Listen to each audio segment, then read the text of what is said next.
Hi Nobu, hi Six, hi Crimson, hi Perome, hi Pancake, hello Aunt Olivia, hello the Closer, hello Green Ninja, hello Sfraki, hello Jakcha, hello yes, hello Buzz, hello Destruct-a-con. I have good news for everyone. I have good news. I have good news. The feral kids have survived the winter. The children have survived the winter. And it's party time. It's party time, baby.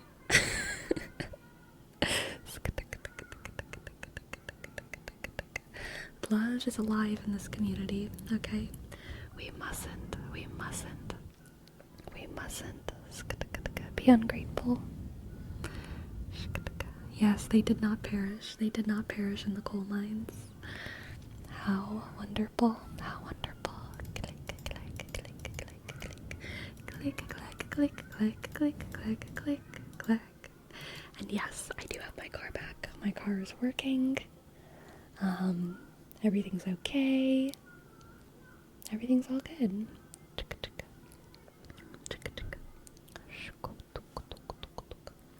How was everyone else's Tuesday and Wednesday? What's been up? How have y'all been? Clickety-clack. Clickety-clack. Buenas tardes, little Travis, little Travis. Shika, shika. Click, click. Clickety-clack. What the heck was it? You know what? Since I actually have the receipt now, I can tell y'all everything that was wrong with it. If y'all want to know everything that was wrong with my car. Nurkit, thank you. Thank you, thank you, thank you. Thank you for your sub, Nurkit. First sub of the night, thank you. Thank you, thank you. And Yushk R K click click Esk Teask. Thank you so much, Nurkit. Thank you. Necropog, 405 pounds? 405 pounds? That's incredible. Congratulations. I didn't know that was possible. You must have strong muscles. That's very heavy. My day was okay. Could have been better, but it's all good. How was yours? My day was very good. I woke up early. I went to the gym finally because I haven't been able to go because of all my car issues and blah blah blah. And I had a very, very good little gym sesh. And I went on a little bit of a walk. I recorded a video. Played some Hearthstone. Good stuff. Good stuff. I hurt my leg at the gym like a smart guy would. Oh no, Crimson. That's no good. That's no good. Sounds like you did a little bit of everything. Honestly, yeah. Good. It was a good day. Okay, I'm gonna go get this car receipt and give y'all the tea. I'll be back so fast.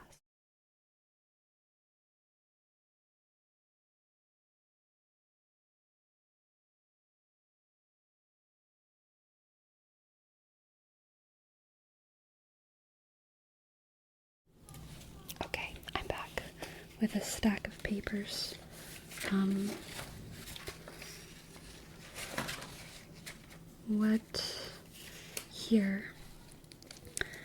What I needed was the vehicle battery, automotive multi-V belt, the starter, and the alternator. Yeah. Those are, so the parts that needed replacement were the battery, the automotive multi-V belt, and the starter. And the labor was cold start issues, battery removing and replacing, battery terminal cleaning, alternator drive belt removing and replacing, and starter assembly removing and replacing.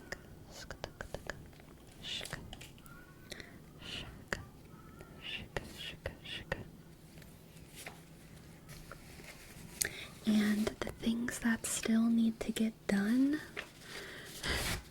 the things that are technically still wrong with my car that I did not pay for and that I did not get done, are window regulator and motor assembly, valve cover gasket set, spark plug, oil pressure switch, oil filter, engine oil, power steering fluid flush, power steering fluid, AT filter kit, transmission fluid. So if I wanted to get everything done, it would just be another $1,500. It would just be another $1,500 if I wanted to fix my car.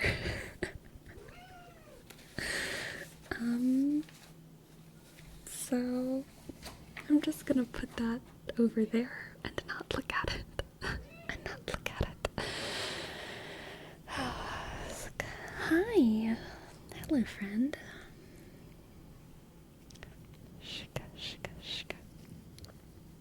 Yes, she is yelling at me.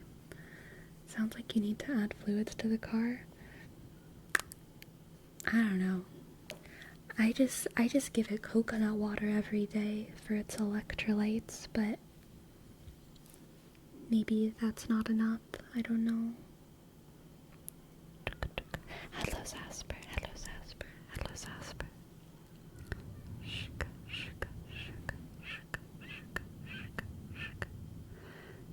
That's where you messed up. You need to give it Gatorade. It's what the plants crave. Ah, I see. I see. It's definitely sleeping at least 8 hours. It probably, I mean, it sleeps for the vast majority of a 24-hour cycle, King Crimson, so it's got that going for it. But, maybe I do need to be giving it some more electrolytes.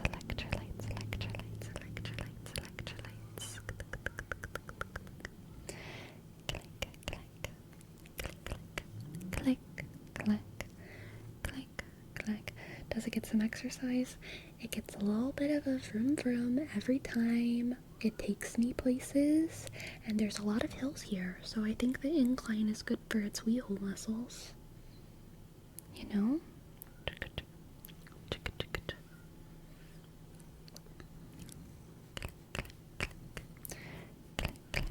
But you should keep up with the fluid so that you don't run out, especially the oil. Yeah, I'll figure it out. I'll figure it out probably, you know. I'll figure something out. I have a cat on my lap.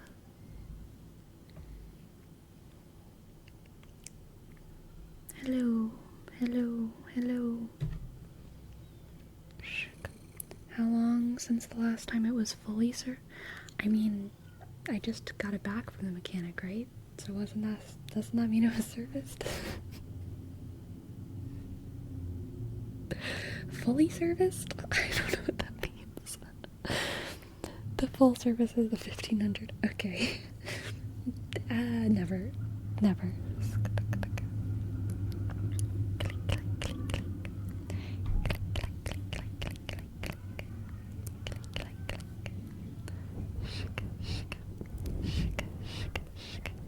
How long have you had it? Honestly, not even that long. I got it in 2020, but it wasn't a super nice car when I got it. It was used, but I mean, I've always had, and I probably always will have used cars because I like used cars, but this one was like really used, so it wasn't that nice when I got it, but it was under 100,000 miles, so I remember thinking like, yeah, that's fine. RDDJ, thank you for your sub. Thank you, RDD. Thank you, RDD. Thank you, RDD.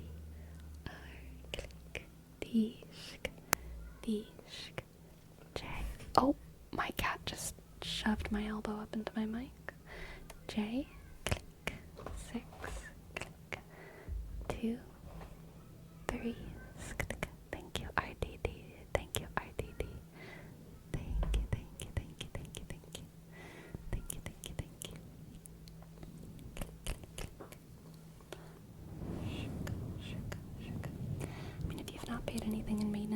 serviced in the whole 4 years you've had it. I have done some things, I just have never gotten it fully serviced. But like, I needed to get new tires. I needed to get a new tire at some point. I've gotten the oil changed and like some of the other fluids changed at different points. I did replace the battery once before, but I think that's it. Shika, shika, shika. Shika. Clickety click, click, click, click.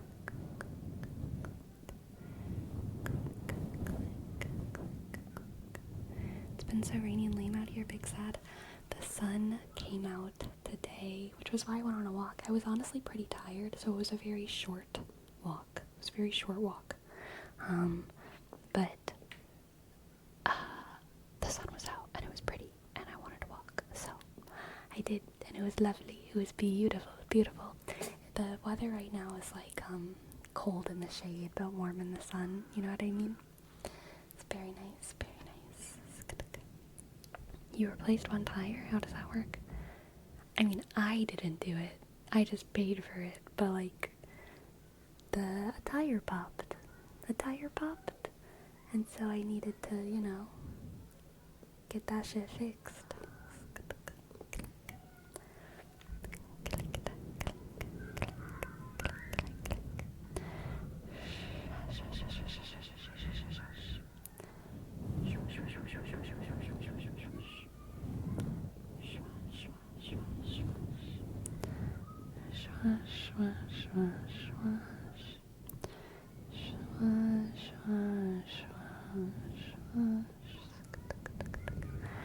Nobunaga, thank you so much for your tip.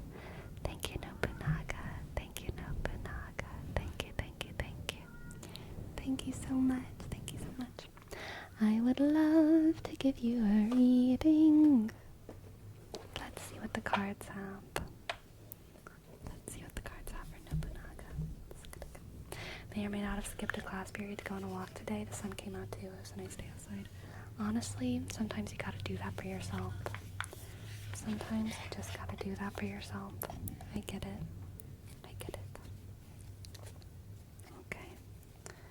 Let's see what the cards have for Nobunaga. Hello, Patsy. Okay, let's see what the cards have. For Nobunaga.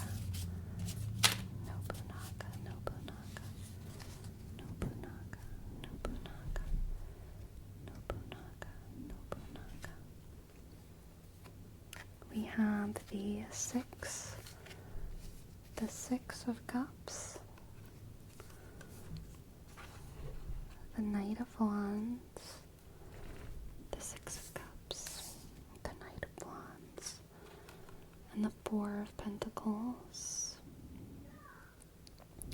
This is interesting. Nobunaga, I feel like you are chasing after some kind of childhood satisfaction. That's a very weird way to say that, but I feel like there's something from your past or something from your childhood that used to mean a lot to you. So this could be something like the religion, it could be a specific hobby, it could be something whatever, and I think because you're feeling some amount of lack in your life right now, you're going to go chasing after that experience, and it's not going to be the same because time has passed and you're an adult. And it's like you're chasing after a memory. Of some precious thing from your past, some precious thing from your past. And it's rooted in this feeling of like the feeling that something is missing or you don't have enough. Something is missing or you don't have enough.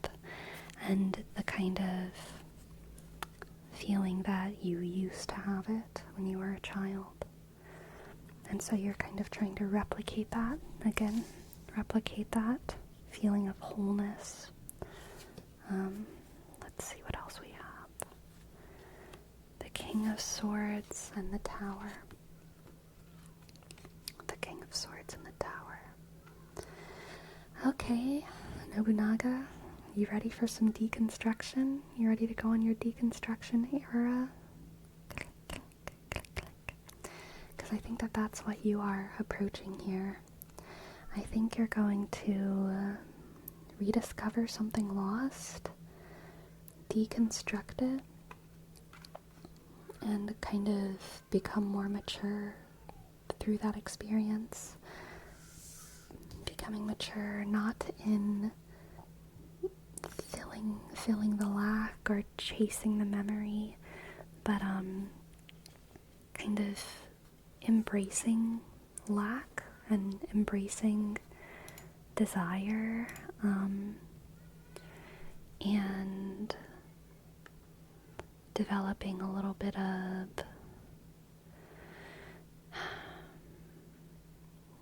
maturity, I guess. The King of Swords is a little bit cold sometimes.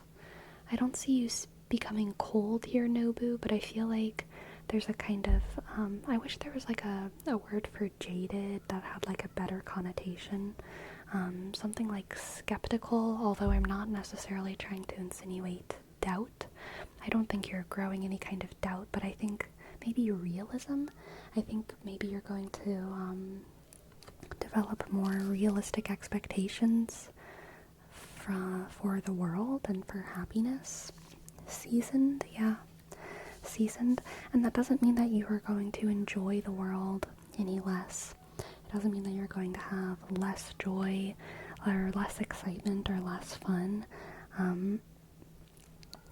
But it's realizing that as you get older, those things are felt differently. And maybe the joy and exuberance that is felt within like the naive spirit of a child is not something that you're going to feel anymore, but you can still experience the joy of someone who's wizened, of someone who's seasoned, of someone who knows more about the world. And not only that, but you can also witness the joy of other young people in the world around you, and to know that even though that specific kind of joy isn't yours anymore, it is still existing. And because of that, the world is still just as good as it was when you were a child, because that joy still exists. It's just existing in children, as it always has and always will. You know what I mean? You know what I mean? So, if you want to chase that joy, probably the best way to chase that specific joy is to create a world where you get to witness that joy in others, where you get to protect that joy in others, and where you get to experience different kind of evolutions of joy within yourself. Yes, different evolutions of joy within yourself. I feel like the tower here is kind of dealing with that deconstruction and that revelation. But I think it's also, another way to think about it is it relating to your inner child. I think maybe you feel a urge to try and resurrect your inner child a lot. But your inner child is not something that should be resurrected, right? It's something that should be precious and kept and held within you. But ultimately, you are not your inner child. You are someone older and bigger and wiser. Older and bigger and wiser. So it's like the tower is the destruction of the expectation that you put on yourself to feel that kind of childish, naive joy, you know? I hope that resonated. I hope that resonated. Thank you so very much. Thank you so very much. And good luck. Good luck as always. I wish you a good week. A good week. And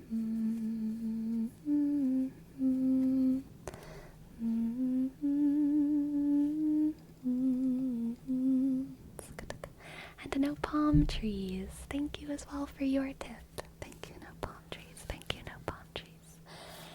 I appreciate it. Gracias, gracias, gracias, gracias, gracias. You're welcome, Nobu. Alright, no palm trees. No palm trees. What do the cards have? For no palm trees. Clickety click. Clickety click. Clickety click. Clickety click. Clickety click. Clickety click. Clickety click. Alright. No palm trees. Again, we have the Knight of Wands, the King of Swords, the Knight of Wands, the King of Swords, and strength, strength, strength. No palm trees, the Knight of Wands, the King of Swords, and strength.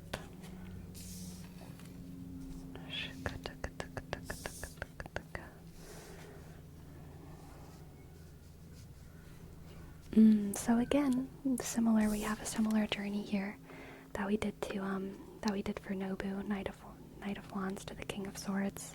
It's usually speaking to a sort of inner growth from adolescence into maturity. So I think that you're going through a similar journey. But rather than you feeling attached to your inner child here, no palm trees, I think that your growth, your evolution is characterized by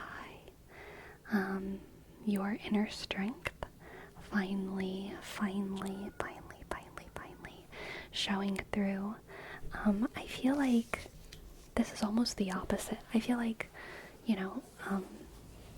Nobu was in a position of feeling tempted to pull back into childhood, and you, no palm trees, I get more of the feeling that you've been waiting for so long to show the world everything you can do. You've been waiting for so long to show the world everything that you can do, but you're kind of trapped in this, or you've been kind of trapped in this adolescent phase of your life where you can't do everything because it's just not time. It's just not time, right? But now it's time, and you get to shine. The time is coming where you get to finally show your strength. Finally let loose. I don't know if you've ever read Percy Jackson, No Palm Trees, but I remember whenever I was reading the books, especially by the time you get to the fourth book, it becomes so clear that Percy Jackson, the main character, is so powerful, but there's so few opportunities in those books for him to really go hard, for him to be at max strength, for him to have his anime moment of just going ham on his enemies, fighting in the ocean like he had the opportunity to do with Ares in the first book. But at that point he was still a little baby, so he wasn't strong enough. But in the fifth Percy Jackson book, we really do get some of that catharsis of seeing Percy Jackson fight for all he's worth against the grand enemies that rise to the occasion, you know what I mean? But yeah, exactly, no palm trees. You're ready for your final season, kind of, when it comes to showing and impressing the world with your abilities, your raw abilities. Strength is also the Leo card, right? So it's kind of has that performative element to it. Performative element. And I think that it's going to make you feel. I think it's going to make you feel like you're finally really living in your own skin. You know what I mean? You're finally really living in your own skin. You're gonna finally get to show the world everything that you are. None of this messing around anymore. You know what I mean? So it's gonna be fun. Ready for your final season? Dread seems dreadful. Is he going to die? No, not going to die. Just gonna have some epic battle scenes. We all know Aang had a wonderful, beautiful life with Katara after the last scene of Avatar. Or not scene, last season of Avatar, right?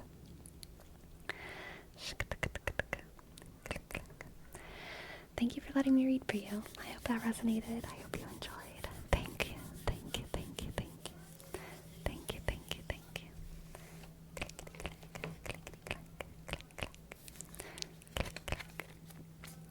Sleepy has the sub goal moved to 600 hours. That boss phase too. It actually moved, like, I think last week, I think I changed it. But yes, 500 is for ears. For ears. And 600 has a surprise. A new surprise. A new surprise. A new surprise.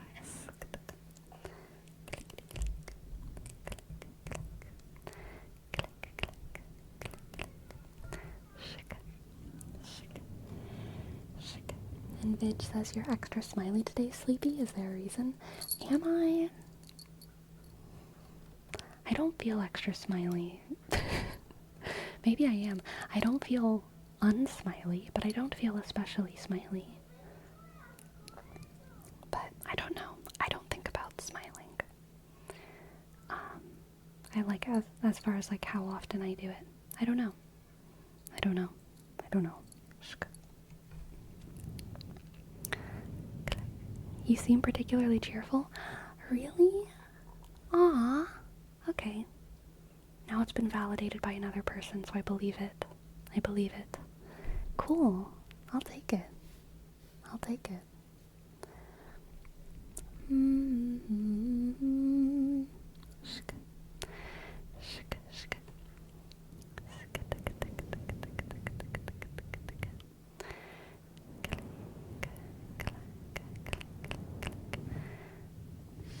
I was rocking an adorable smile during that reading. Ugh.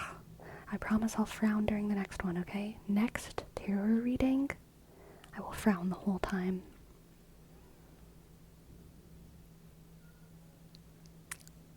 Yep. Your cat is gorgeous. I know, she is. She's the prettiest cat. She's the prettiest cat. She's the prettiest cat.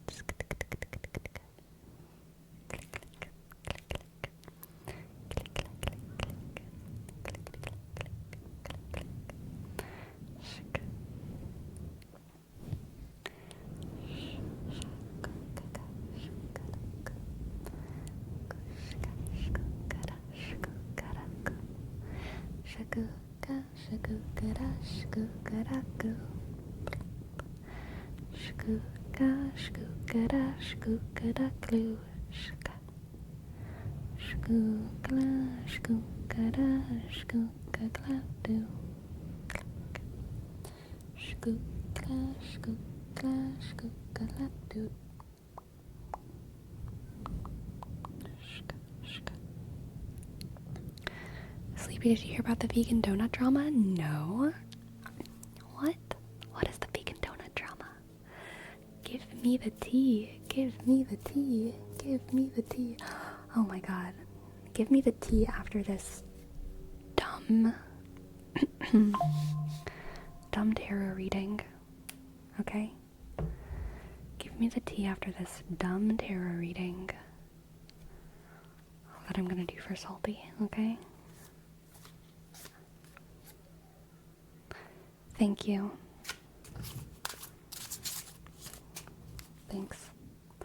Thanks for your tip.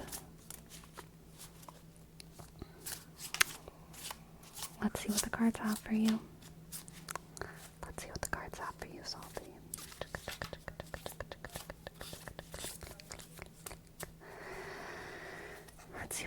let's have for Salty's vault. Whatever that name is. We have the Wheel of Fortune, the King of Pentacles, Wheel of Fortune, the King of Pentacles, and the Four of Cups. Okay, Salty, here's your problem. Nothing is good enough for you. Nothing is good enough for you. Chance keeps giving you a chance to, like, be happy in different circumstances. Fate keeps saying, how about this? How about that? How about that? And somehow, no matter what fate gives you, you're just like, I'm bored.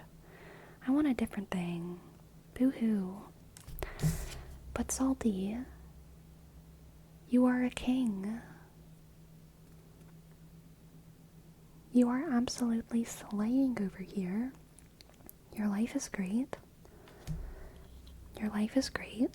And you're surrounded by so much providence and, like, good stuff that other people would be, like, overjoyed to have. And just because it's not fresh, it doesn't feel good enough to you. It's not even that you want things to be better. You just you're like addicted to change. You're addicted to change. Nothing is good enough for you. And so because of that, you don't really feel powerful, happy.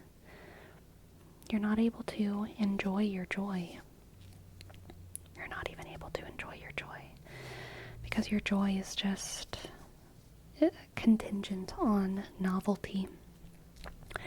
Cringe. Imagine your joy being contingent on novelty. Okay, let's see what else. The 10 of Pentacles and the 4 of Swords. Okay, Salty, this is so freaking obvious. So obvious. If you, Salty, can just get your shit together long enough to, like, relax. If you can just relax with what you have will increase exponentially. Okay, you're already in a good spot. And if you can just be grateful and, like, stay there and, like, chill out, it's gonna get even better. It's not gonna get different. It's not gonna transform. You are the king of your life. You will not all of a sudden become the king of Czechoslovakia. You will still be the king of yourself. But your own kingdom will increase in growth tenfold, okay? And it'll be great. But in order to get that, you have to chill out. Yes, contentment. You gotta do it. Drink some yerba mate. I don't know how to pronounce that tea. I've never heard anyone say it out loud. Annoying. Drink some chamomile. Chill out. And, stop chasing after novelty when instead you can settle into peace.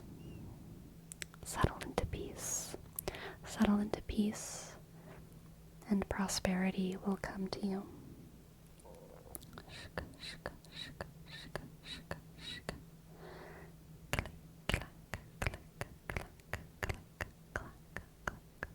Let's pull an oracle card and see what the oracle has to say for you.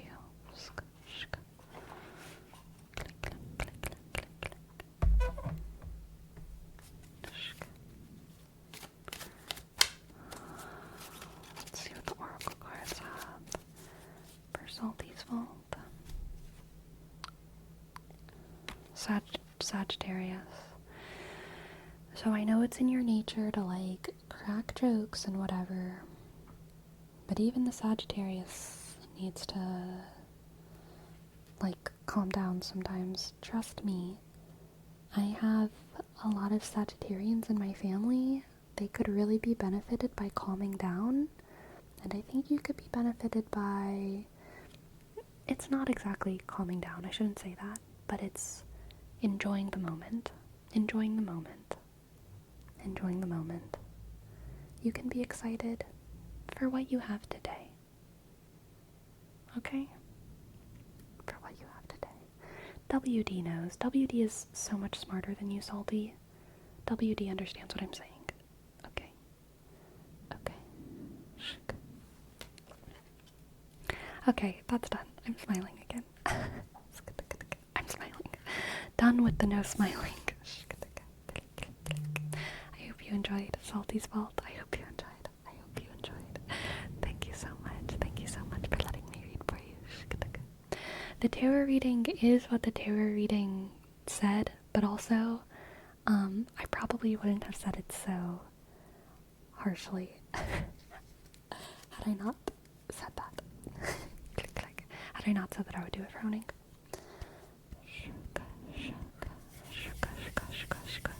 Thank you, thank you, thank you, thank you, thank you, thank you. And Sir Eggplant, thank you so much. Thank you as well. Thank you so much for your $20. Thank you. Yes, I would love to give you a tarot reading. Absolutely. And a little shaky. Little shaky, little shaky, little shaky, little shaky, little shaky. Little shaky, little shaky, little shaky, little shaky. Little shaky, little shaky. Alright, Sir Eggplant. Let's see what the cards have for Sir Eggplant. Sir Eggplant. Sir Eggplant. Sir Eggplant. Sir Eggplant. Sir Eggplant. Sir Eggplant. Sir Eggplant. Sir Eggplant.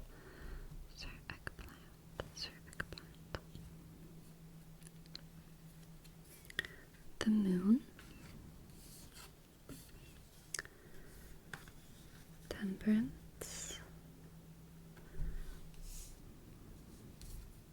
And the Five. The Five of Swords. Okay, Sir Eggplant, this is letting go of control. Echo, echo. Let go of control. There's something that you are trying to control, trying to contain, and you need to let it breathe in order for it to bloom. You need to let it breathe in order for it to bloom. This is kind of a encouragement to tap into whatever the divine femme means for you, as opposed to the divine mask in relation to this specific thing. Calling you to be kind of a mother to whatever this is, rather than a father. Which I know, cringe gender, but in the context of this reading, I think it's moving from like disciplinarian into like nurturer, okay? Moving from controller to like encouraging growth. Disciplinarian to nurturer, okay? Disciplinarian to nurturer. Letting go of control so that something can bloom. Then we have the 10 of Wands, the 3 of Cups, the 10 of Wands, the 3 of Cups, and the 10 of Swords. Wow. Okay. So interesting. So I'm really getting parental vibes here, Sir Eggplant, but I don't necessarily feel like this is about an actual child. I think the child is a metaphor. The child is a metaphor. And the child could be maybe a business, or a friend, or a hobby, or it could literally be a plant, a garden. Although I don't think it's a garden, because it feels personal. I feel like there's some kind of relational aspect here, like there's other humans involved. Is the echo still going? Echo, echo. Echo, echo. Echo, echo, echo. Dang. Spooky. Let me know when it ends, please. Let me know when it ends. If it doesn't end soon, I will disconnect my mics and reconnect them. Okay.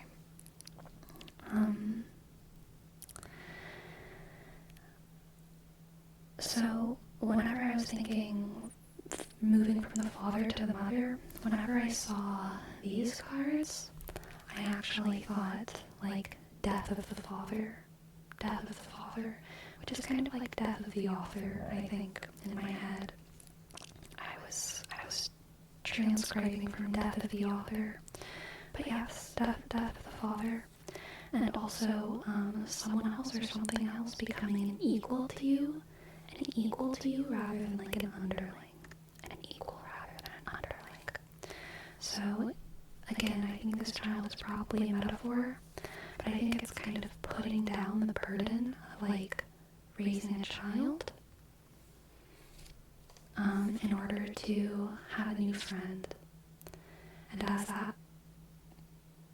as if they gain your respect, or if they experience your respect, if they experience a relationship with you on the level of an equal, then they will be able to bloom. They will be able to bloom. They will be able to bloom into an adult. They will be able to bloom into an independent. And there will be a little bit of mourning there. Mourning for the very strictly sort of delineated parent-child relationship. That will be something that is gone. Of course, there will still be echoes of it, but like, you will both be adults. You will both be adults with equal respect and equal free will, each kind of blooming in your own direction. Each blooming in your own direction. Each blooming in your own direction. Next to one another.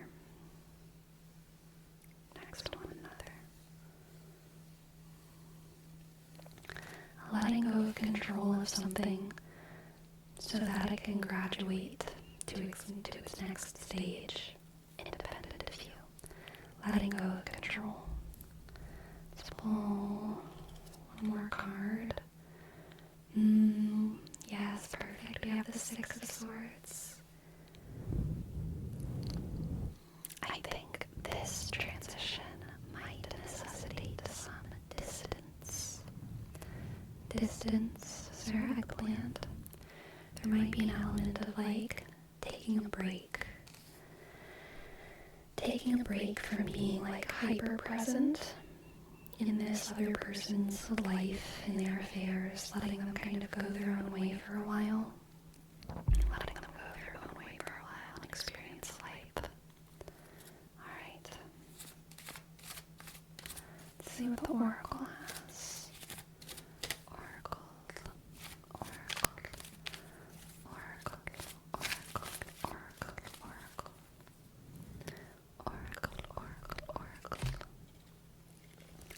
Perfect. Synergy.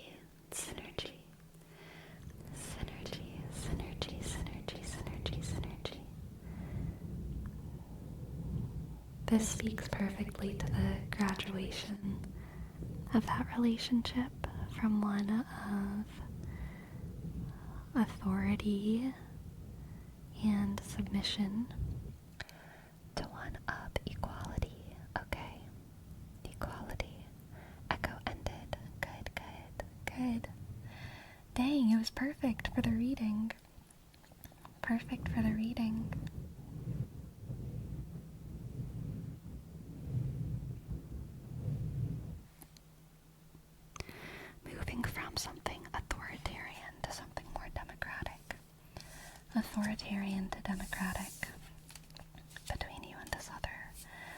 person or entity or situation.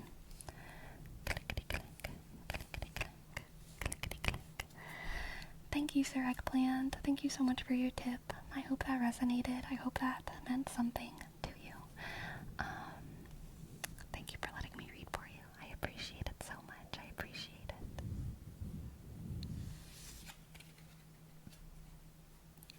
Destruct-a-con. Destruct-a-con. Thank you. Thank you, thank you, thank you. Thank you, thank you. Thank you for your tip. Thank you for your tip. Thank you for your tip. Thank you for your tip. Click. Honestly, I have no idea what it means for me right now, but I'll find out soon enough. Yes, I hope you do, Sir Eggplant. I hope you do. We will be anxiously awaiting your,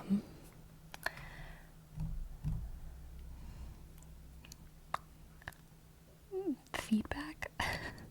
Your future. We will all be waiting for your future. We will all be waiting. We will all be waiting. Sir Eggplant reports. Yes, yes. Clickety click, clickety click, clickety click. Okay.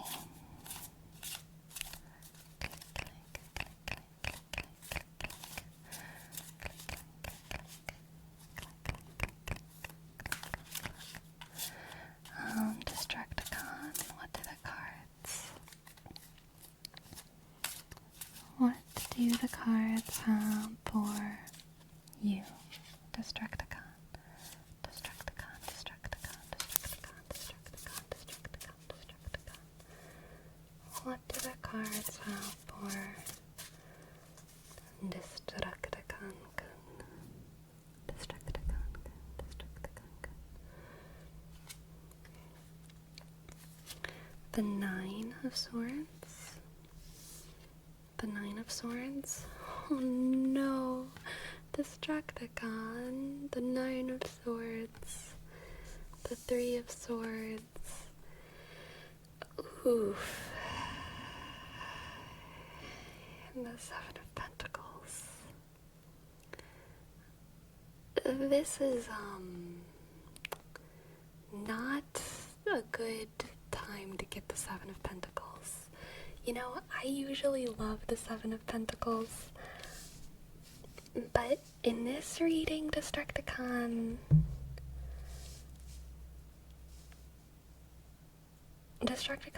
are you in your fix-a-hoe phase, like AD from Love is Blind? Because I feel like that's a situation. I feel like you are about to go through a phase of self-punishment. Self-punishment because you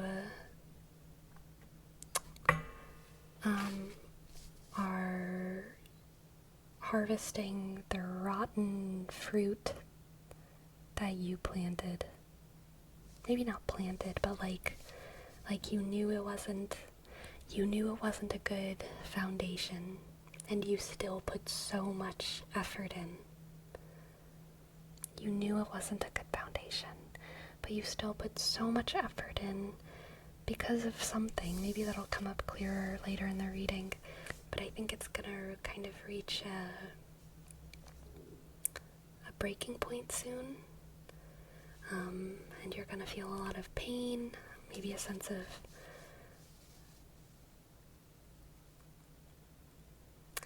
like a sense of heartbreak, a sense of betrayal, but I think you're gonna blame yourself.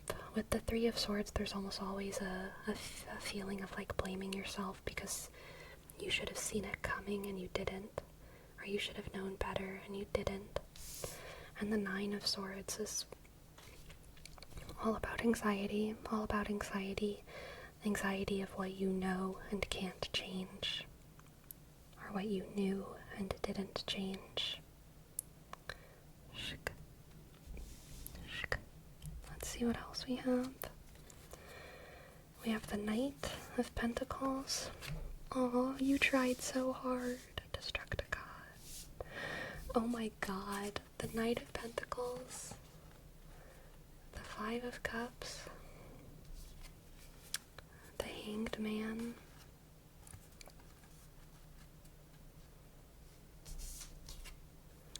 Okay, some light at the end of the tunnel here. The Hanged Man and the Nine of Pentacles. Okay, this is your light at the end of the tunnel.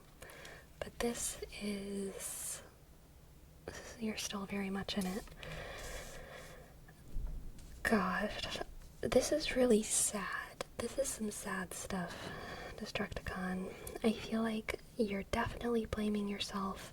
There's a combination here of tragedies you couldn't control and tragedies you feel like you could have controlled. And they're all wrapped up in one situation. And the Nine of Swords has a lot to do with kind of ruminating, right? And so I think part of your rumination is like, what is my fault? What isn't my fault? What could I have changed? What could I have done different? What would have happened anyway? How much am I to blame? Because I thought I did everything right. I tried so hard and still all of this sad stuff happened. But the thing is that if you try to make good food out of like ingredients that you pulled out of a dumpster, like you can, it doesn't matter how good of a cook you are, Destruct-a-con. You can be a great cook. But like sometimes you just have to let the bruised apples go. I know it's sad. When you see the bruised fruit and you're like, so this is something I do, and this is a metaphor. Destruct-a-con, this thing that I do is a metaphor for something that you're doing. Sometimes I go to the store and I think, this banana's really bruised. No one's gonna enjoy this banana, but I would enjoy this banana, so I'm gonna get all of the ugliest fruit in the store, because no one else would enjoy them, and they're just gonna end up in the dumpster. But I will enjoy them, so I'll get them. I'll buy them, and I will have them, and they will be good. And like, about 60% of the time they're good. But 40% of the time, them bruised apples actually do taste bad. And sometimes them bruised bananas got some weird stuff inside of them. Sometimes those weird cantaloupe are moldy. Sometimes they taste like glue. Cabbage and the melons, whenever they go bad, to me they smell and taste like glue. I don't know exactly what it is that I'm smelling, but old cabbage and old cantaloupe, they have like a gluey smell. Anyway, don't eat fruit or vegetables that smell or taste like glue, okay? But anyway, I feel like you're in a situation, Destruct-a-con, where you are like, there's something, you kind of bet on the possibility that you could fix something, that you could enjoy something that maybe someone else couldn't enjoy, and it in fact turns out to just be a bad apple or a bad banana. And then you get wrapped into this world of chaos and sadness, and you feel like you're to blame, even though you kind of did something right, you did something with the best intentions, but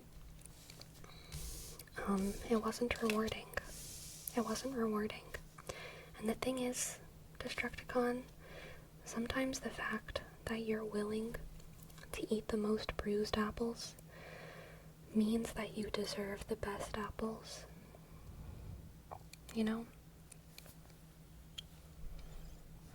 It means that you deserve the best apples.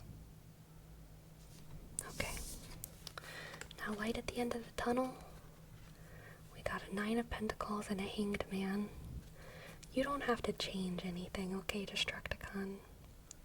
Be yourself. Your salt is good.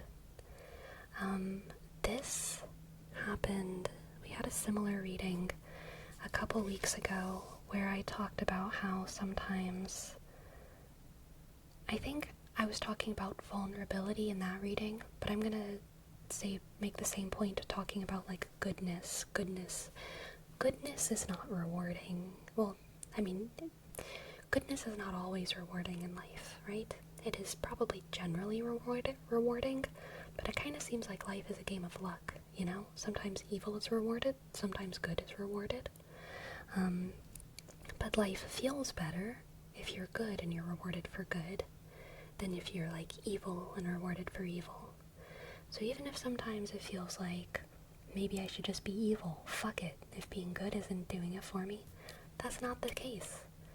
Sometimes you have to be good and get punished for it, and be good and get punished for it, and be good and get punished for it, and just do it till the spaghetti sticks to the wall, you know what I mean? Because it's good spaghetti. It's good spaghetti. But sometimes it's just luck how many times it sticks for different people. Some people are good and they get rewarded immediately. Some people are evil and they get rewarded immediately. Some people are evil and then they get punished, and then they're good, and then they get rewarded, and then they're like, good is rewarding, and then they tell everyone else to be good, and then everyone else gets punished for it, and then they feel like they're going crazy. But like, it's actually kind of just mostly luck, right? So just be good, and it'll hopefully eventually be rewarding. And I think it will be for you, because we got this 9 of Pentacles coming in, right? We got this 9 of Pentacles coming in. So your slay era is around the corner, alright? And you are enough. You are good just the way you are. You are good. You've recently gotten punished for being good, but you're about to be rewarded for being good, okay? You're about to be rewarded for being good. Remember that you deserve the best apples. You deserve the best apples. You deserve the best apples. Shika, shika, shika, shika. Being good doesn't mean eating rotten apples. I hate to say it, sometimes I gotta tell myself that too. Being good means letting the ants and the cockroaches eat the bruised apples. You know, mold's gotta eat. Mold's gotta eat too. Let the mold eat the bad apples. You don't gotta eat it. You go eat some good apples, Destruct-a-con, okay? Thank you for letting me read for you. I hope you enjoyed. I don't have to light myself on fire to keep others warm. It's true. It's true. Thank you for letting me read for you. Shika, shika, shika.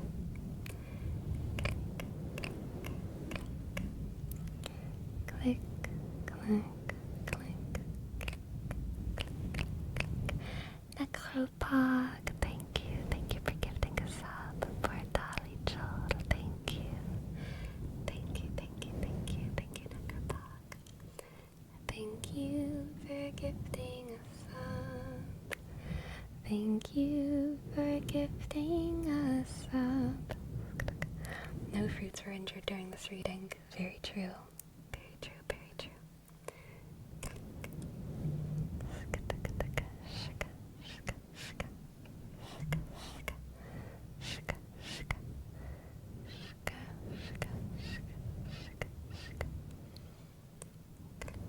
BRB gonna throw mushy apples at anthills. Don't hurt the ants. Leave the apples. You can cut the apple into very small pieces and then leave it beside the anthills. Yeah, put the apple in a food processor to make the apple carryable by the individual ants. You don't have to do all that. That's too much effort for ants. Ants have a system figured out. You don't need to food process your apples for them. That was a joke. Who's texting you at this hour? I think it was a Discord server notification. A Discord server notification. I noticed it as well. It wasn't even It wasn't even a message, little sharky. I'm not that popular. I'm not that popular. Shika, shika. Shika, shika. Shika, shika, shika. Whenever I was small, I would make candle boards and leave sugar cubes at their handles so I could see my favorite ants thrive. Amazing. Amazing.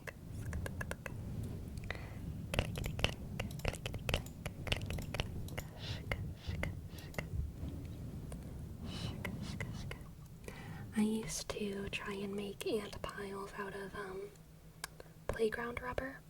In the US, they have like rubber on playgrounds. I don't know if they have that in other countries, because I feel like in other countries they just use like mulch or something, but maybe I made that up. But we have like rubber in like playgrounds, like little tiny rubber things. And I used to make like ant piles out of like the rubber, or I would fortify other ant piles with rubber. It was a good time. No, not AstroTurf, because AstroTurf is like green, right? It's like fake grass, right? But I'm talking about like black shredded tires, or black shredded tire rubber.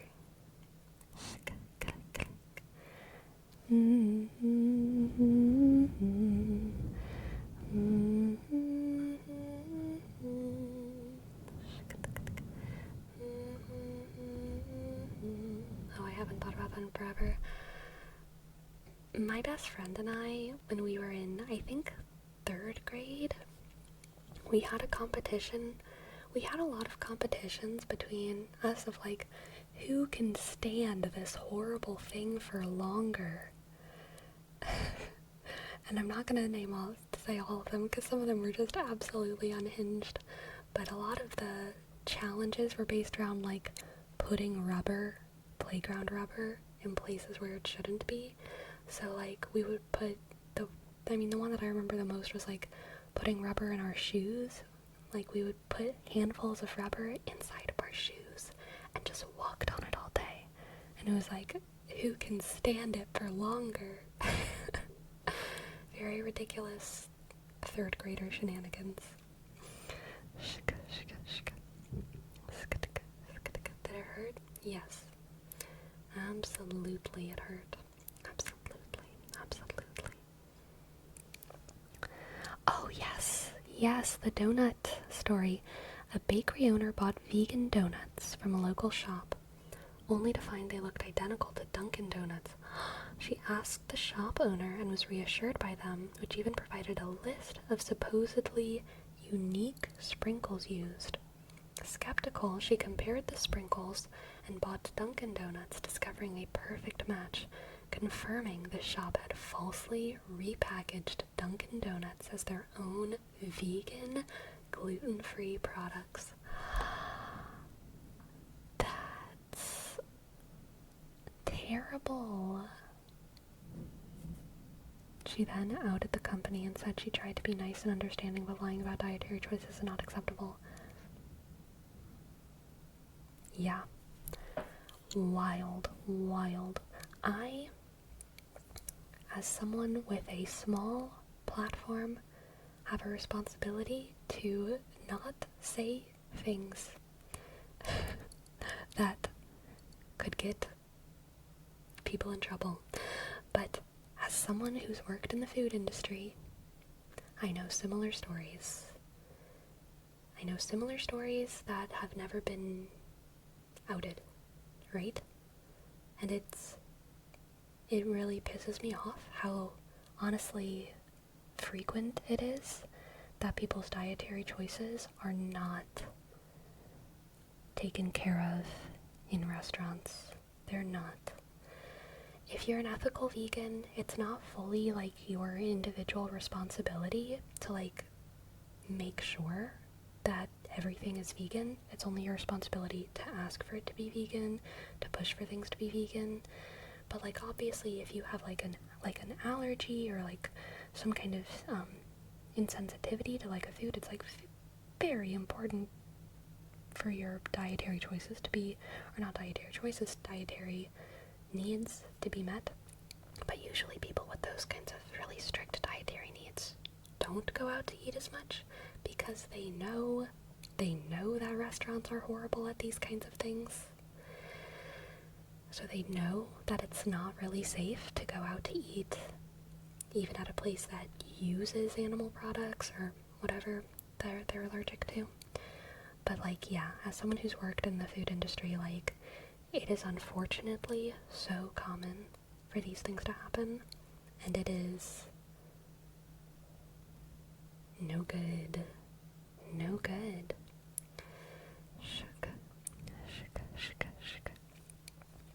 That's why she was so upset. She bought other products that were supposed to be with that specific product, so she can't trust the shop to provide what she asked for. Yeah, for sure.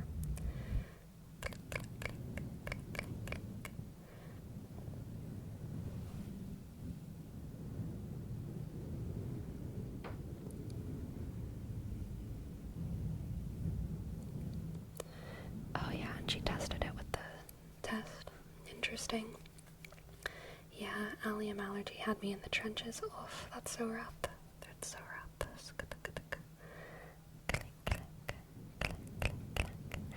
Hello, Agan. Welcome in. Hello, Agan. How are you today? I went to a dumpling place with my ex and they messed up our order and accidentally gave us shrimp, which my ex is allergic to. Dang. Honest mistake, but kinda ruined the vibe. Yeah, like, when individual little mistakes happen, it's still bad, but like, I have so much more, like, I give so much more leeway to that kind of thing, right? Like, stuff happens, you mess up, stuff happens. But like, when there's like a systemic issue of not taking food restrictions seriously in the restaurant business, that's no good. That's no good. And another big issue that I don't think is talked about enough is the pressure put on a food line. The pressure that is put on a food line to make food fast makes individual cooks cut corners, especially when it comes to separating ingredients, keeping everything separate. There's a lot of kitchens that I've seen or worked in where there's only 1 or 2 pans, and everything needs to get heated up in a pan.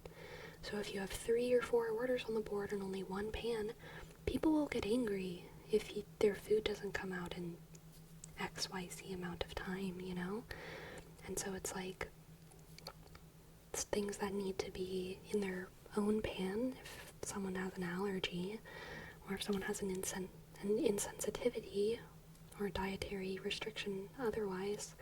They usually want their stuff to be in its own pan, but it's like if you have 6 orders of a fried egg and 1 order of a vegan egg, even if the vegan egg is like the second ticket to come down, you're gonna want to put all the eggs in one pan, all 6 eggs in that one pan, and that vegan egg is coming out last, right?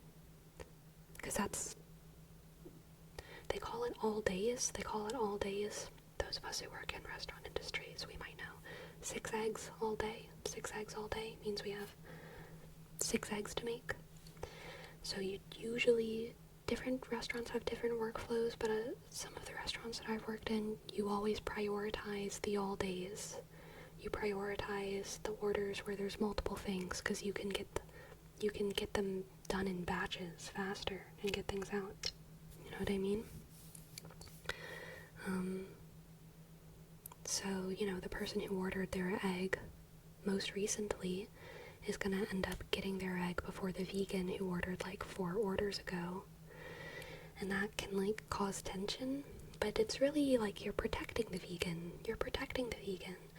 So if you do have dietary restrictions, it's good to if your food takes longer to be made at restaurants, it's a sign that they're probably having a lot more precautions around keeping your food separate from other ingredients, and it can be a good thing. It's a good thing, but it is frustrating, it is annoying, and depending on the pressure that the boss puts on the workers to get food out at a specific time,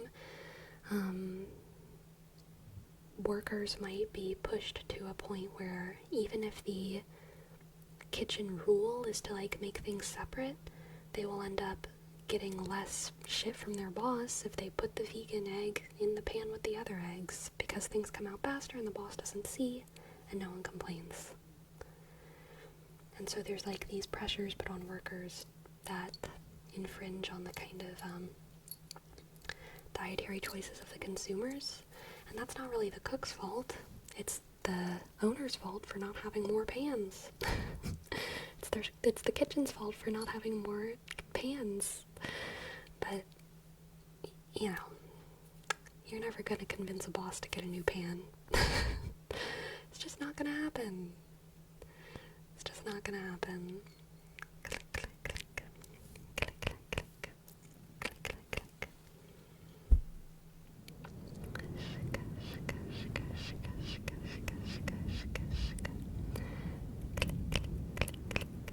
Did you ever catch the cooks making mistakes? Did you return the orders? Not sure how the hierarchy works on the restaurant side. So as a customer, yeah, there's definitely been times where I'm like, I'm sorry, there's chicken in this. Like if I got a pasta dish or like a rice dish and there was something that was, like that I don't eat. And I'll be like, I'm so sorry, there's something in this. I won't usually ask them to remake it, but they usually will. Like, that's kind of standard practice, you know?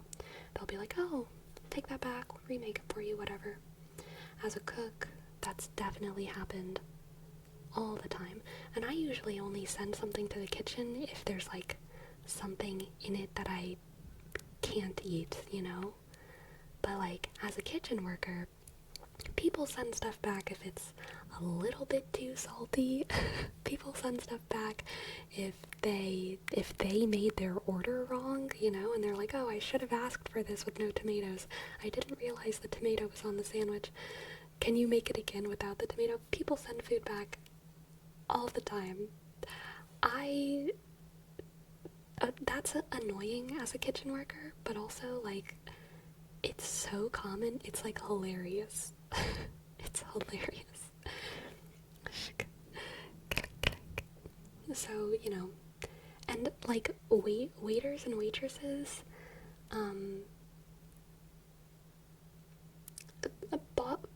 bosses can always afford to make someone an extra dish of food.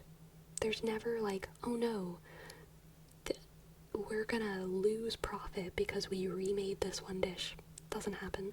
So bosses just want to please the customer. Waiters and waitresses who get paid on tips, they just want to please the customer.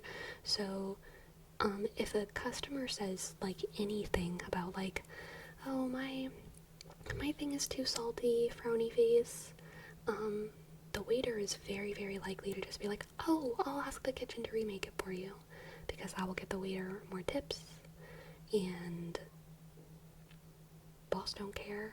Boss probably doesn't even see that interaction happen, right? So, like, it's super common as a kitchen worker to have to remake stuff, like, all the time, all the time, all the time.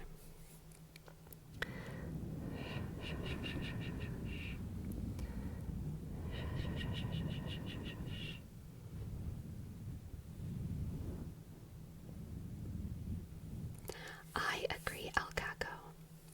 It is so disturbing how much food goes to waste working in food service, like, horrifying. And in the US, there's laws against letting anyone eat food that you don't serve. In other countries, the laws, I know they have laws around those things, but it's like less strict. But in the US, you're not allowed to feed the extra food to like to people who are homeless, which sucks. Now, you can do it, you just can't have it systematized, right? As an individual, take home the extra food, give it to homeless people, no one knows, no one finds out, it's fine. But like, you can't have like a table outside where you like give away extra food, you know what I mean? Because then the restaurant is like could be liable for feeding like bad food to impoverished people, which is like, that that would be shitty. That would be shitty if we were like effectively like poisoning the most impoverished people. That would be bad. So that's kind of why the law is there, because it can theoretically protect impoverished people from only having easy access to food that is unservable, food that is expired, food that is whatever. But most of the food that is thrown away in the restaurant industry is not expired or bad. It's just like the end pieces of sandwich bread, or, you know, the French toast that had too much salt on it, or, you know, XYZ, the special that is like, we stopped serving on Wednesdays and it's only Thursday and so we can't sell it, but it's still good, you know? So much food goes to waste. Click, click, click. Welcome to the chat, not the cat. Welcome to the chat, Void Witch. I'm really glad you enjoy my content. I like your name. Welcome, welcome, welcome. Alright, we have 2 word reps for Lil Sharky all day. 2 word reps for Lil Sharky all day. Little Sharky, Little Sharky, Little Sharky. Little Sharky, Little Sharky, Little Sharky. Little Sharky, Little Sharky. Little Sharky, Little Sharky, Little Sharky. Little Sharky, Little Sharky. Little Sharky, Little Sharky.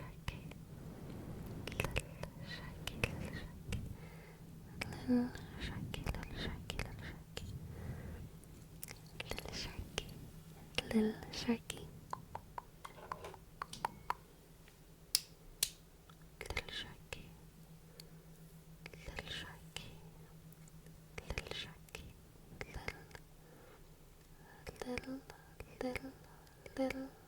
Sharky. Little Sharky. Little Sharky. Little Sharky. Little Sharky. Little Sharky. Little Sharky. Little Sharky. Little Sharky. Little Sharky. Little Sharky. Little Sharky. Close your eyes, Little Sharky. Close your eyes, okay? I'm gonna put the light right over the camera, so it's gonna be really bright. If you're light sensitive, this is your warning, okay? Close your eyes, Little Sharky. Close your eyes and watch as the darkness changes shades. Close your eyes. Shook. Shook. Little Sharky. Little Sharky. Little Sharky. Little Sharky. Little Sharky. Shook. Okay, you can open your eyes now. Little Sharky. Little Sharky. Little Sharky. Little Sharky. Little Sharky. Little Sharky. Little Sharky. Little Sharky. Little Sharky. Little Sharky. Little Sharky. Little Sharky. Little Sharky. Little Sharky. Little Sharky. Little Sharky. And for Dolly Joel, we have a word wrap for Swish House. Swish House. Swish House. Swish House. Swish House. Swish House. Swish House. Swish House. Swish House. Swish House. Swish House. Swish House. Swish, swish, swish, swish, swish, swish house. Swish house. Swish house. Swish house. Swish house. Swish house. Swish house. Swish house. Swish house. Swish house. Swish house. Swish house. Swish, swish, swish, swish, swish, swish, swish, swish, swish, swish, swish, swish. Alright. Click, click, click, click. Little Sharky, how's your Hearthstone going? How's your Hearthstone going? How's your Hearthstone going? I've still been grinding it in Battlegrounds. I think my MMR is around 6,500 again, which seems to be where I'm pretty stuck, honestly. Click, click. Click, click. Little sharky, little sharky. Little sharky. Little sharky, little sharky, little sharky.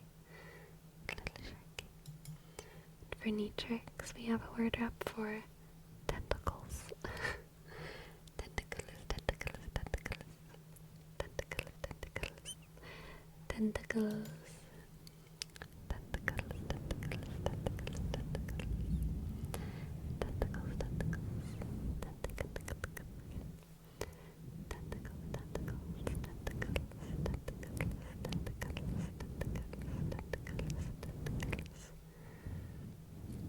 Dark Blue House, you're 5,800. Nice. Congrats, congrats. Tentacles, tentacles, tentacles, tentacles, tentacles, tentacles, tentacles. Tic tac, tickety tac. Tingle, tingle. Tentacles, tentacles, tentacles, tentacles, tentacles. Tentacles, tentacles, tentacles, tentacles.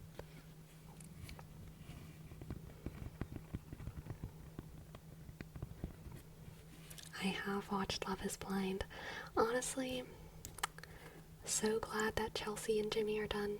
Never have I been happier to see people break up in my life. So glad. Clay, massive disappointment. I feel for AD. Massive disappointment from Clay. Especially at the end.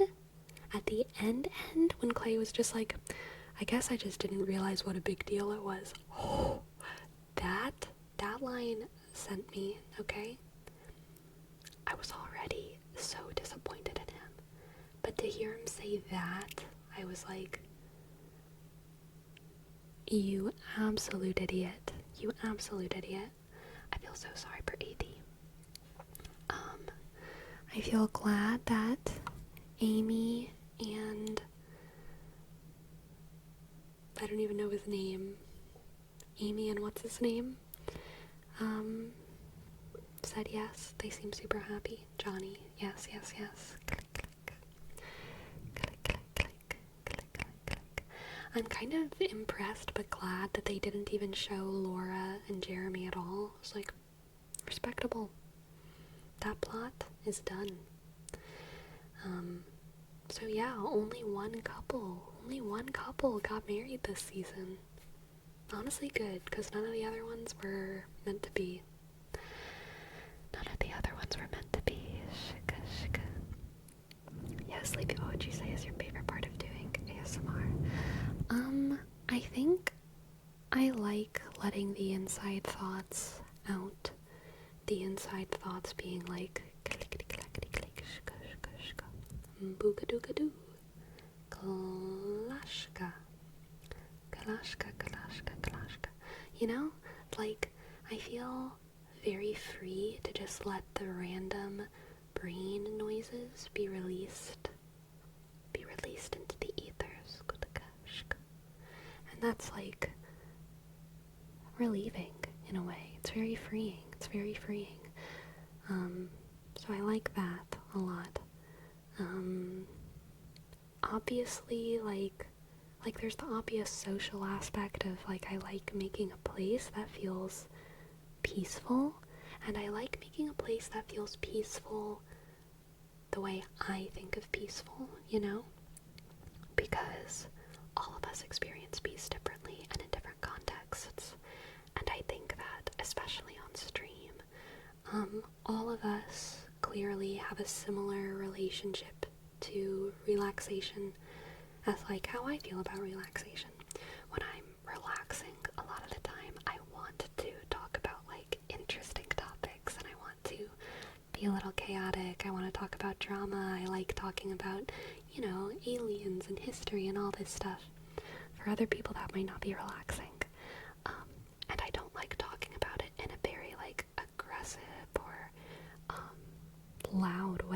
right? I like talking about it in a relaxing way. And I wish there were more content where those things were explored in a relaxing way. But unfortunately, you know, a lot of drama content is like, oh my god, blah, blah, blah, blah, blah, this happened, that happened. And like, that can be kind of grating to me after a while. So I like the opportunity to like create what I want. You know what I mean? I like stimulating conversation that is also relaxing. And I like chit-chatting with people who have similar interests. Blade Witch, thank you for your tip. Thank you. I would love to give you a reading. Let's see what the cards have. Talking about important topics like Cranberry Hour. Yes, exactly. Yes. What do the cards have for Blade Witch? Pearl, thank you, Pearl. Thank you, Pearl, for gifting the subs.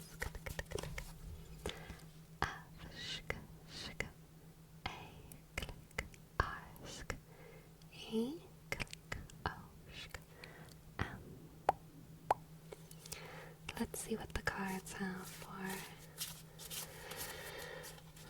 Void Witch.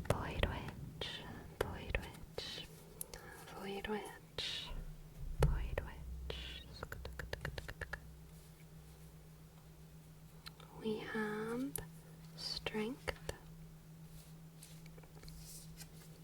the World. Oh my god, Void Witch.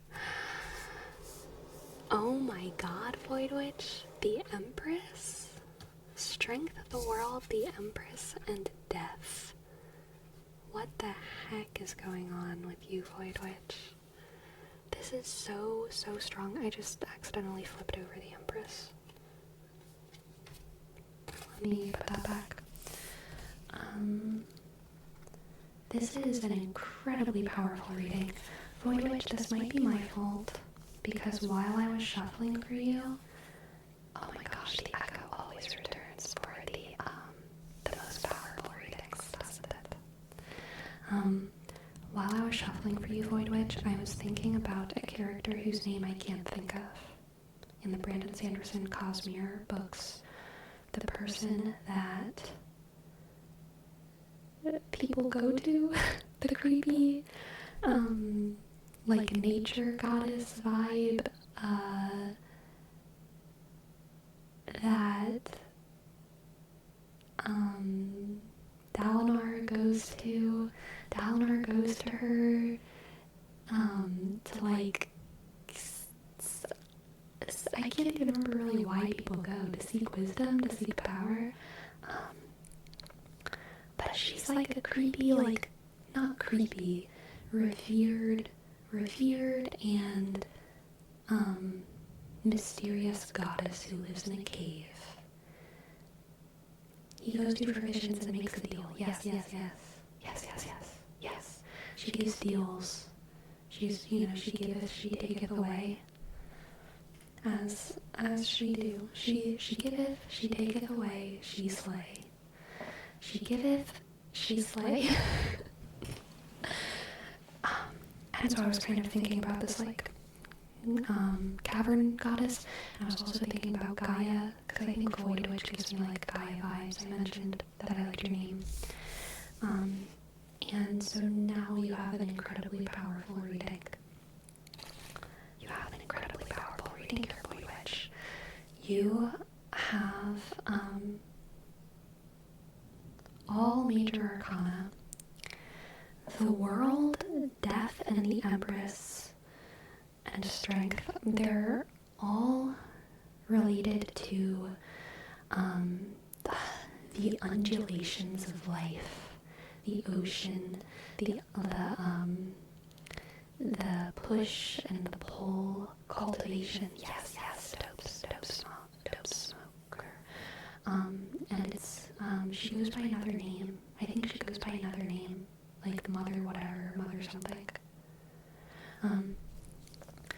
very like Void Witch. I don't know if you're familiar with the term chthonic. C-H. It's hilariously spelled. That's how you spell it. But she slays. There is no war in Bossig Sight. Very nice ultimate.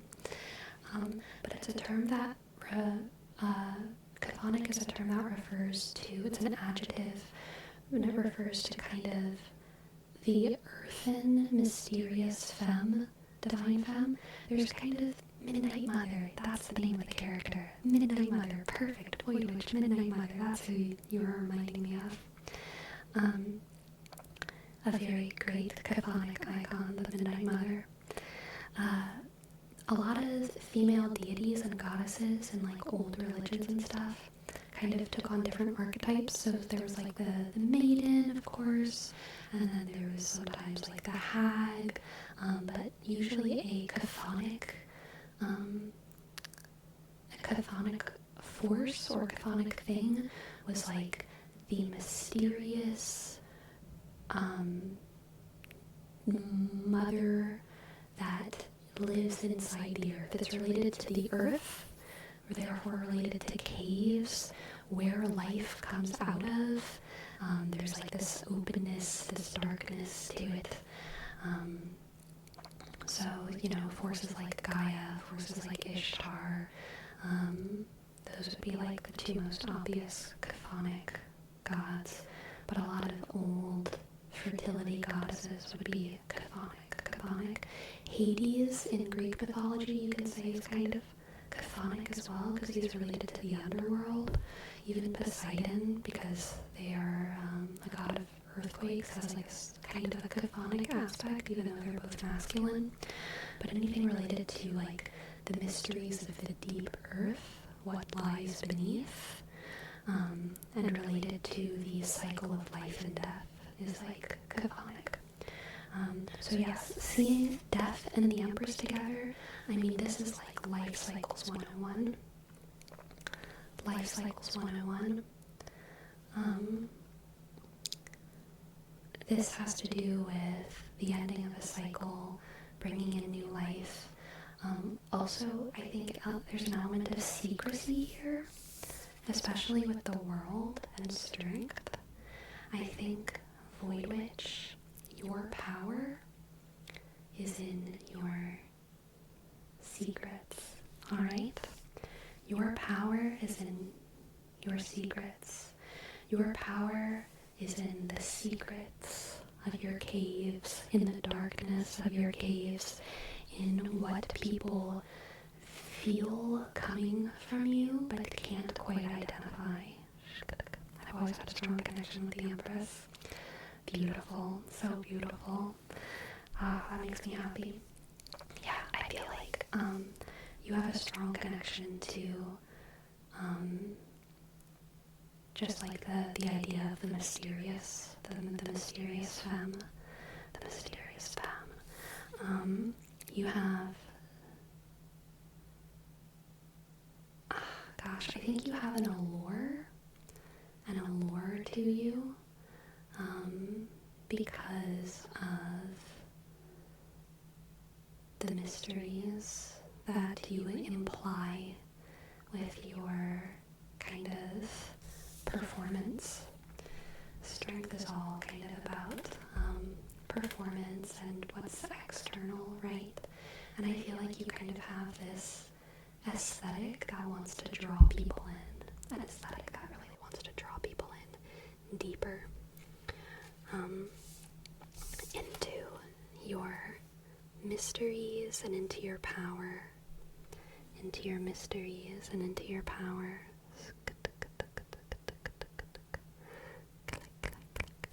I feel like, I mean, if there's any advice in this reading, Void Witch, it's kind of like an affirmation, I guess. Goth aesthetic. Kind of, yeah, it's kind of an affirmation of your, of the way you want to present yourself and your aesthetic overall. I think that less is always more with you. Less is always more. There's something enchanting and alluring about all of the mysteries that you have within yourself. And I think one of the archetypal aspects of the feminine is that they are always mysterious, even if everything is known. This is just not true. Nothing can ever, the feminine can never be truly or fully known.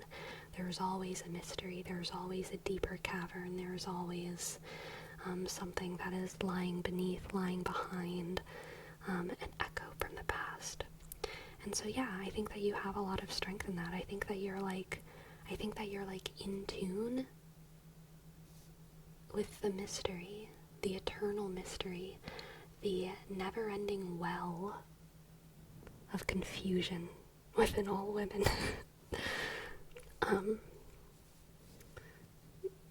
It's very alluring from the outside. The well of ascension. Exactly. Yeah, so you have a great strength in how in tune with that you are. Let's pull one oracle card for you just to top it off.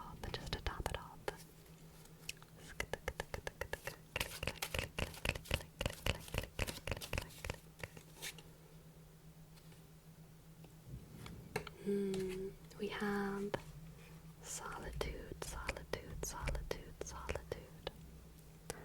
solitude. Let's see if my camera can focus. There we go. Solitude.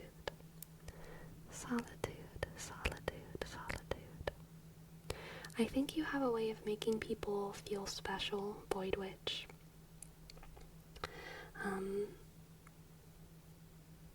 Yeah, I think you have a way of making people feel special. I think solitude here is actually speaking to, I mean, in part it's definitely an aspect of you, in that you are singular, for sure, but like, more so I'm getting the vibe that this is kind of how you make other people feel when they are with you. I think that you make people feel like they're wrapped in in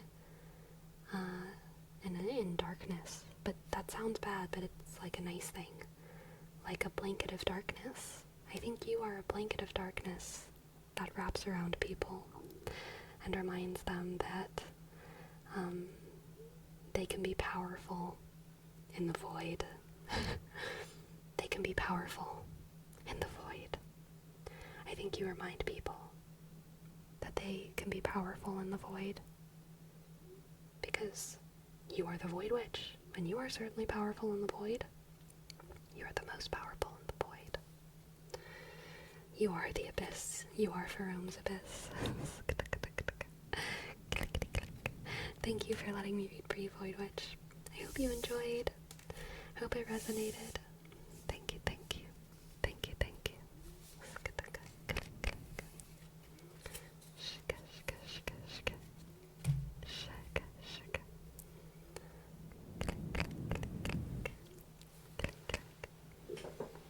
Thank you so much, Sleepy. I feel seen.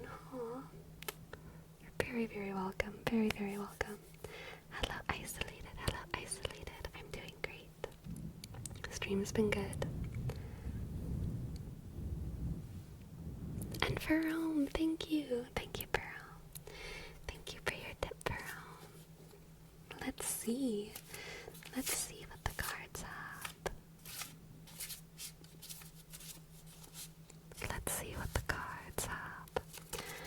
Oh, we have two jumpers to start. Our two jumpers were the Knight of Pentacles and the Fool. The Knight of Pentacles and the Fool. And then we have Death.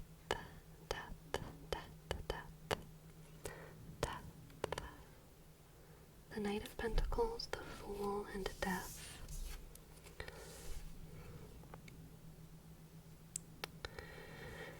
I feel like you are stumbling into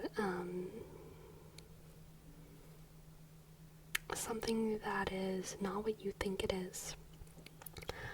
The vibe, you know what the vibe is Doki Doki Literature Club. Jerome, have you ever played Doki Doki Literature Club? Because that's kind of the vibe, okay? I feel like you're going into something and you just have, it's gonna be a good thing, but it's gonna be very different from what you expect, okay? It's gonna be a good thing. You're gonna love the video game. It's a fun video game, but it's gonna be very different from what you expect. Isn't that a dating game? Yeah.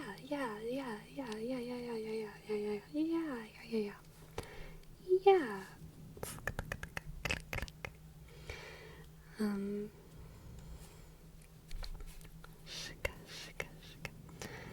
but yeah, so I feel like you are going into something with good, solid intentions, playing by the rules. I think you're going into a situation that feels familiar. You're going into a situation that feels familiar and you're expecting it to stay familiar. You're like, okay, just gonna go do this thing that I know how to do. It's gonna be great because I'm great at doing it. And you're gonna be wrong. But I don't think it's bad wrong.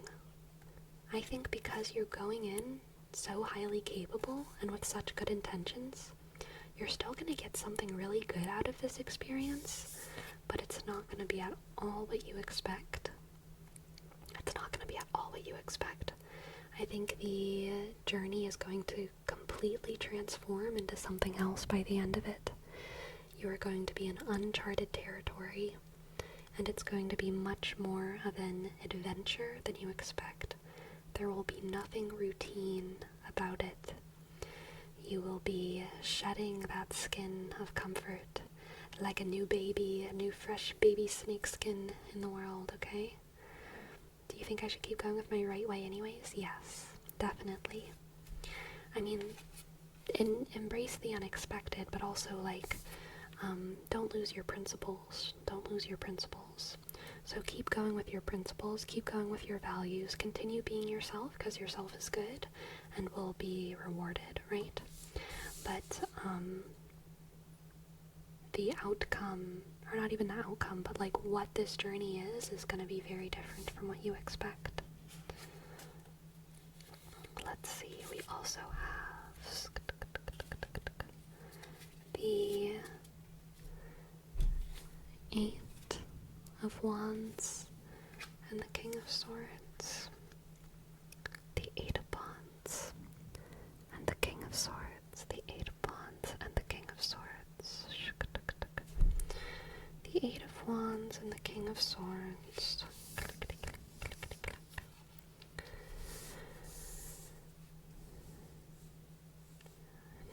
For Rome, I think you're actually going to, to find a new connection in this journey. A new person who you admire, actually.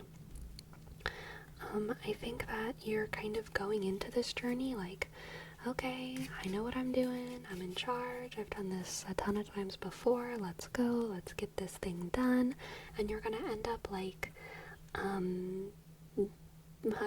joining a pirate crew, and like finding a father figure in the captain and being like, oh my god, this is the most inspiring person I've ever met. And I thought I was playing Pokemon, but this is Pirates of the Caribbean, and I've found a father figure in the captain. It's gonna be very different from what you expect, okay? Very different from what you expect. But I think that there's going to be some sort of figure that you're gonna meet along the way who is going to inspire you and give you new direction, okay? As soon as I think that, like, once your journey loses structure, you're gonna be a little bit lost, and you're not gonna know exactly what progression looks like until you find this person, okay? So it's like your chapter 1 is going on the journey, end of chapter 1, realizing the journey's not what you thought it was. Chapter 2 is like feeling lost because the journey you thought it was is gone and you like don't really know what you're doing, but you're still being yourself and you're like, I don't know what is happening. Chapter 3 is winding up on the pirate ship and realizing like, I don't know how this journey ends, but I do know that this person over there inspires me and I have something to learn from them. I have something to learn from this person, and that is enough direction for me to not feel lost anymore. That's enough direction for me to not feel lost anymore. If I were to keep going, I feel like this would lead to a killing your heroes moment, but that's just the tarot's not saying that. That's just my Netflix brain, you know. I've read enough Campbell to know that that's where this story goes.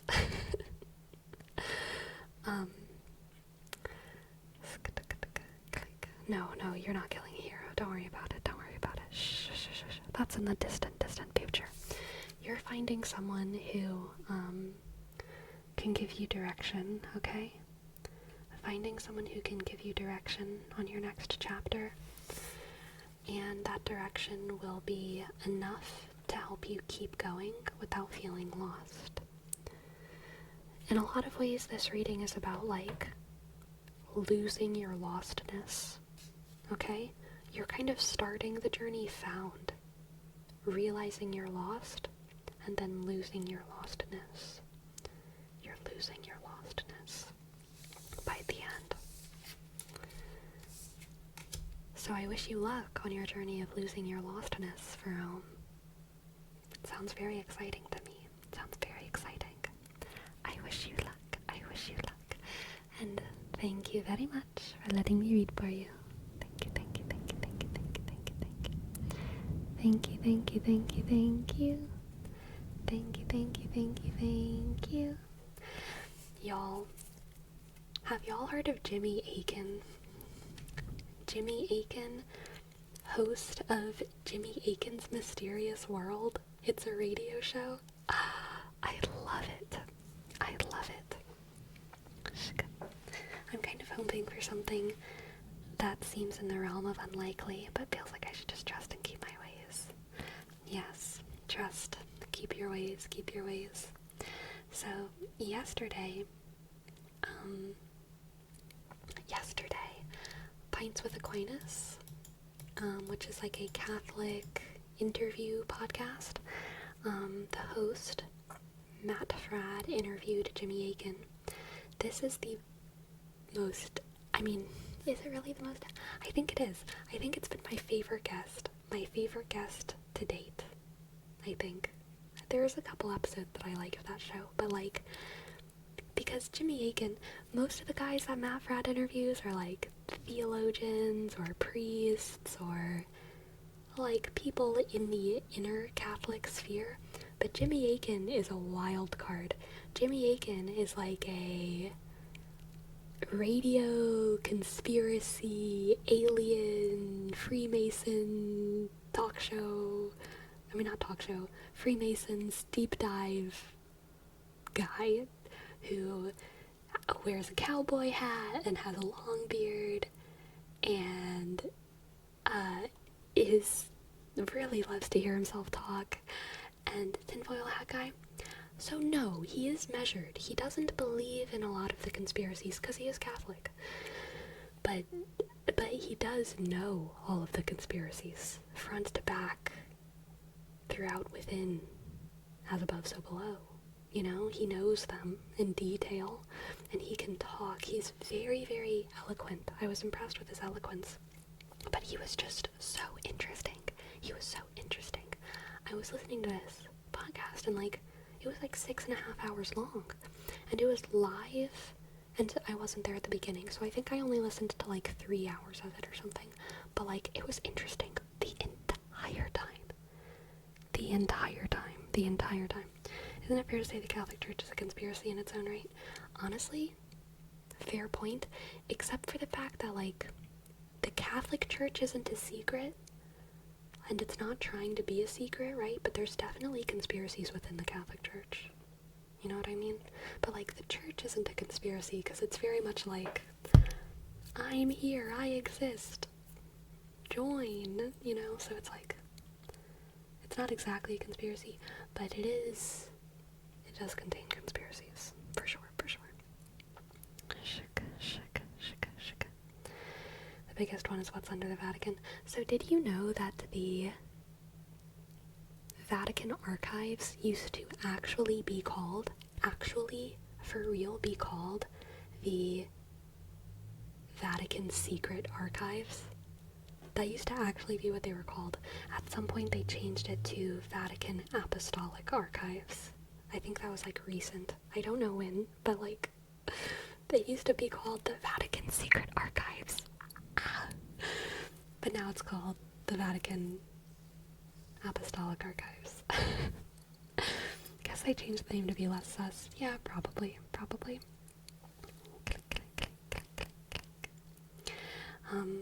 But yes, this guy is so interesting, and I had never really listened to his show before, I don't think.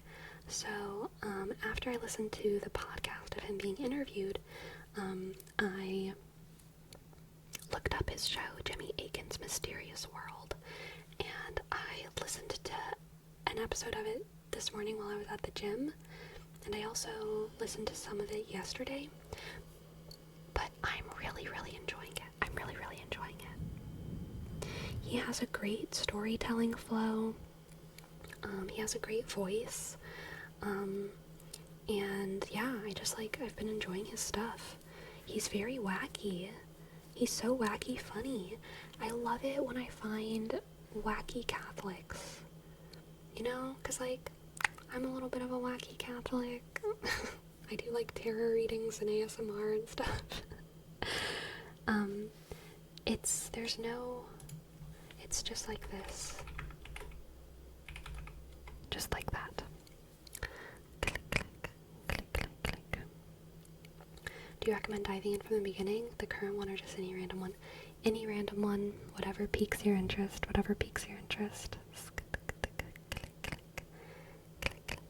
Little Hamlet, thank you for your prime. Thank you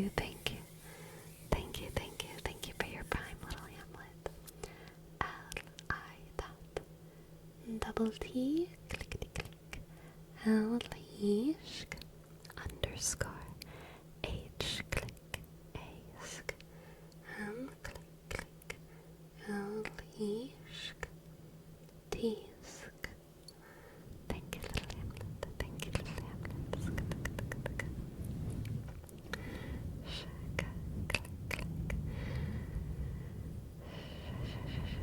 Yeah, not everything has to be serious. Even religion can be enjoyed in a fun way. I mean, I think religion is supposed to be fun, right? Like, if salvation isn't fun, what's the point? Right? But, like, also maybe not. I could fight with myself about that. But, like,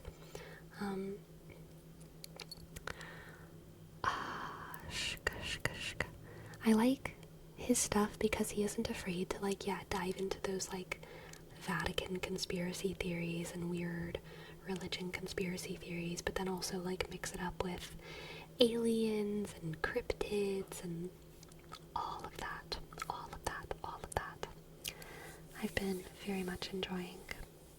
And I want to listen to more. There's so many episodes that I added to my, like, watch later.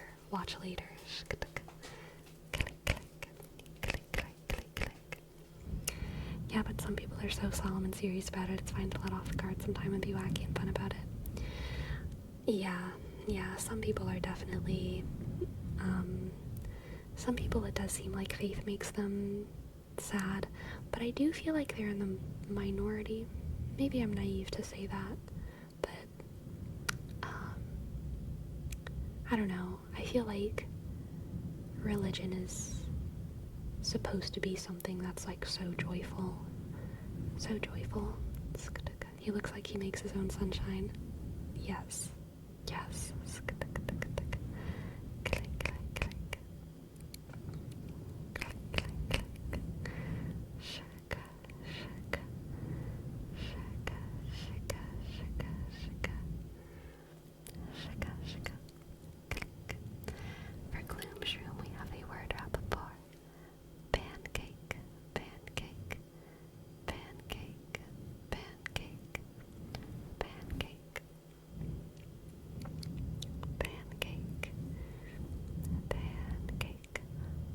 pancake-u, pancake-u, pancake-u, pancake-u, pancake-u, pancake-u, pancake-u, pancake-u, pancake-u, pancake, pancake, pancake. A cake in a pan, what do you call it? Pancake. Cake in a pan, what do you call it? What do you call it? A pancake. Pancake. Pancake. Pancake. Pancake. Pancake. After the tarot reading the other day, my character did not roll well in the session. LMAO, I survived, but by a feather. I'm glad you survived. I'm glad you survived. Can you tell us some highlights of the podcast? So I liked the bit about Freemason conspiracies for sure. They talked a little bit about Marian apparitions as well.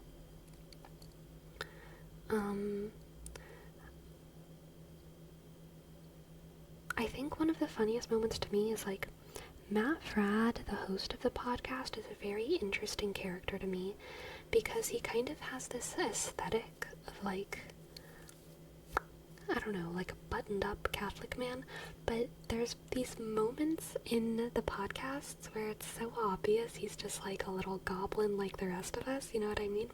And he's also very quick to admit it. He's like, he talks about how he's like, you know, that he talks about how he's not a priest, not a whatever all the time, you know? So he's pretty humble, but he still has this aesthetic of like, I don't know, professionality, I guess.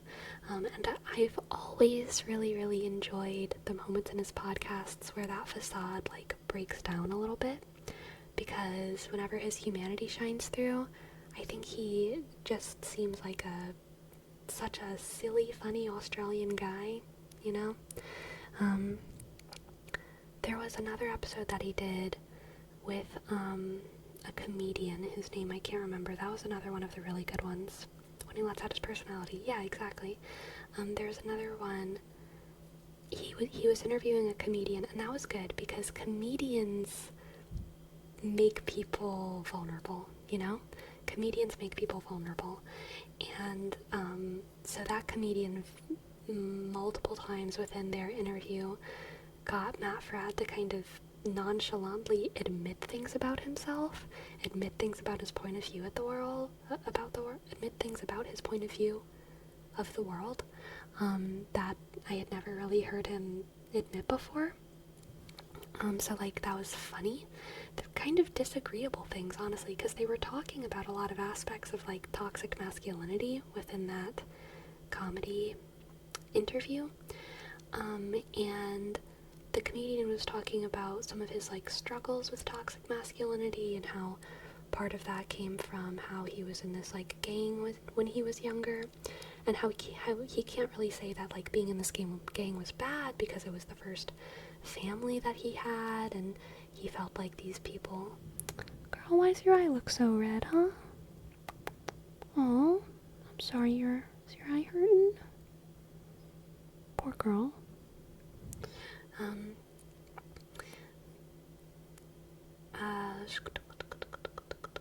He was talking about how this gang was like his first family, and he said something like, the comedian said something like, oh, there's something about knowing that these people like have your back no matter what. Shane Smith, yes, Shane Smith. I think that was him. And then Matt Fradd was like, yeah, like kind of agreed with him and was like, yeah, there's something about knowing that you would kill for someone else, you know?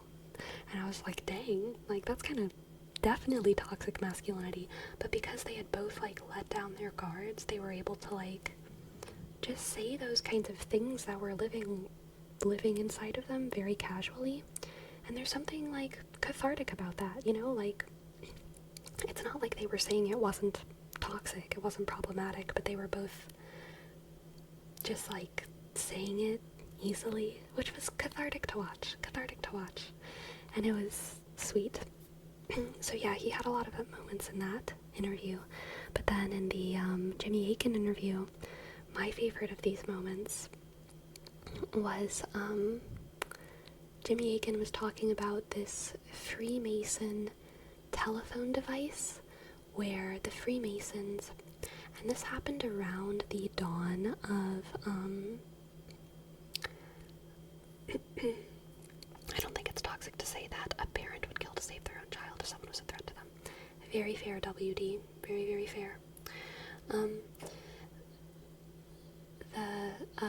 Yeah, he was talking about a Freemason telephone thing where, like, the Freemasons in, like, the early 1900s could talk to the Freemasons in other places.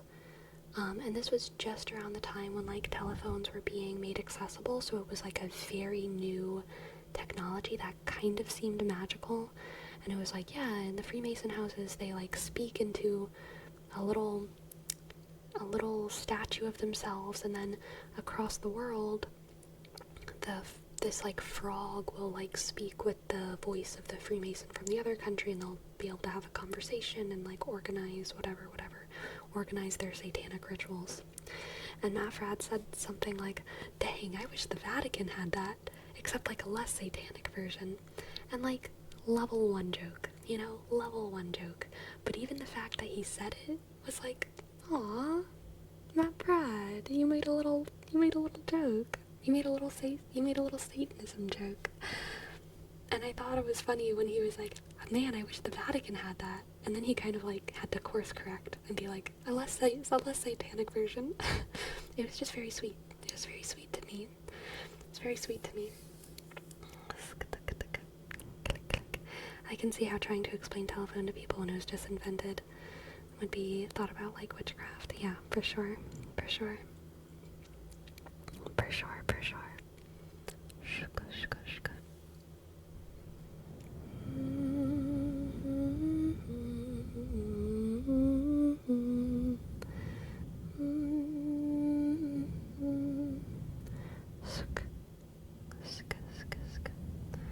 The cat wants to give thoughts on the podcast. She definitely heard some of it yesterday. What did you think about what Jimmy Akin had to say, Gracie? Did you have any big thoughts about it?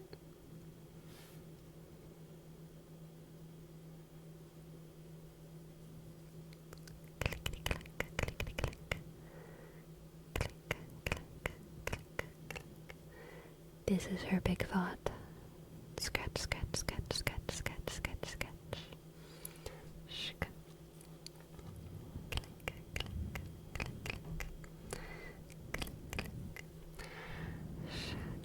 I went to get a church as a location for a film recently, and the owner of the church made a neat little tongue-in-cheek joke about him hoping there's no devil worship in the script. Nice, nice, good.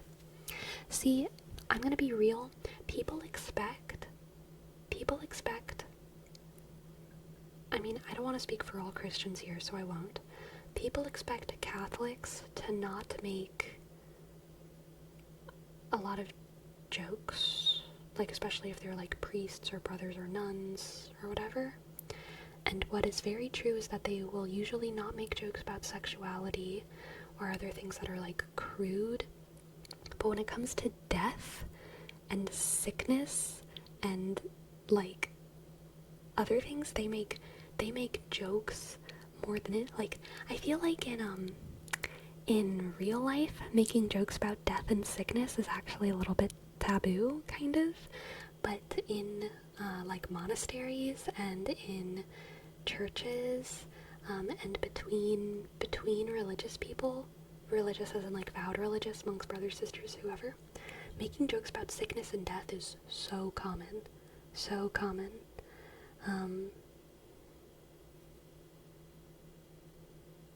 Yeah, like, and it's the funniest thing in the world to them because it's very like it's taboo. It's just like a different social expectation. Like for us, I feel like a lot of sexual stuff is considered more like